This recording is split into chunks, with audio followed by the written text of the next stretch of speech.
নমস্কার, আমি শুভদীপ চক্রবর্তী। আমি ভদ্রেশ্বর থেকে আসছি। আমি ইন্ডিয়ান ব্যাংকে কাজ করি। আমার মেনলি এটা বুকিং করা হয়েছে এখানকার সুন্দর পরিবেশের জন্য। এটা একটা গঙ্গার ধারে সুন্দর হাই রাইজ প্রজেক্ট, যেটা হুগলিতে আর কোথাও নেই।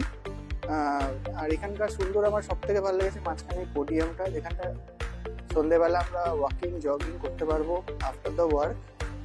এটাই পরিচয় দিচ্ছি, আমার নাম হলো ববিতা ঘোষ। আমি ধানবাদ IIT ISM থেকে এসেছি। আমি প্রজেক্টের ব্যাপারে শুনেছিলাম বা দেখেছিলাম, আর দিদির মেয়ে এখানেই থাকে কলকাতাতেই, হাওড়াতে। তো ও বলেছিল যে এই প্রজেক্টের ব্যাপারে, তো শুনে আমাদের খুব অ্যাট্রাক্ট করেছিল। আর অ্যাট্রাক্টের বিষয়টাই হচ্ছে এইটা কি, প্রথম তো গঙ্গা ঘাট, তো ওইটা তো প্রথম ভীষণভাবে অ্যাট্রাক্ট করেছিল। আর সেকেন্ড হচ্ছে কমিউনিকেশন, যেটা তো প্রথম এটা দরকার। তো আমাদের যেটা